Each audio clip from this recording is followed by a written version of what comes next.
Hi friends, எல்லோரும் எப்படி இருக்கீங்க? நல்லா இருக்கீங்கன்னு நினைக்கிறேன். இந்த வீடியோ எதை பற்றி அப்படின்னாக்கா, நான் லாஸ்ட்டாக ஒரு ஷார்ட்ஸ் போட்டிருந்தேன். ஒரு ஃபால்ஸ் இதுக்கு ஆப்போசிட்டில் வந்து ஒரு பீச் இருந்தது. போட்டிங்லாம் போகலாம் அப்படின்னு சொல்லிட்டு போட்டிருந்தேன். இந்த video full and full about போட்டிங்கை பற்றி தான்.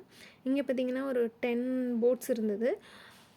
அதில் வந்து நாங்கள் ஒன் ஆஃப் த போட்டில் ஏறினோம். ஒரு பெர் பர்சனுக்கு 20 திராம் பே பண்ணோம். டூ பேருக்கு வந்து நாங்கள் 40 திராம்ஸ் பே பண்ணோம். ஒவ்வொரு போட்டில் வந்து 50 கிராம்ஸும் இருக்குது. ஸோ பட் அதில் என்ன டிஃப்ரெண்ட் 20 கிராம் பே பண்ணுறதுக்கும் 50 கிராம் பே பண்ணுறதுக்குன்னா, அந்த நம்ம போயிட்டு வர அந்த தூரம் தான் டிஃப்ரெண்ட். மற்றபடி உள்ளே வந்து பயங்கர என்ஜாய்மெண்ட்டாக இருந்துச்சு, சூப்பராக இருந்துச்சு. ஸோ நாங்கள் ஒரு கிட்டத்தட்ட அந்த ஒரு போட்டில் வந்து நாங்கள் ஒரு 5 மெம்பர்ஸ் போனோம். அடுத்தடுத்த பேச்சுலர்ஸ் இது வந்து ஃபேமிலின்றதுனால நாங்கள் 5 பேர் போனோம்.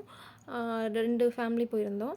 அடுத்தடுத்த இதிலலாம் வந்து பேச்சுலர்ஸ்லாம் போகும்போது 10 பேர் 15 பேர் அந்த மாதிரி போயிட்டு இருந்தாங்க. ஸோ அதெல்லாம் பார்க்க அழகாக இருந்தது. இதுதான் நாங்கள் ரீச் பண்ண இடம். நாங்கள் லாஸ்ட்டு எண்டிங்கில் போகும்போது அந்த ஐஸ்லேண்ட்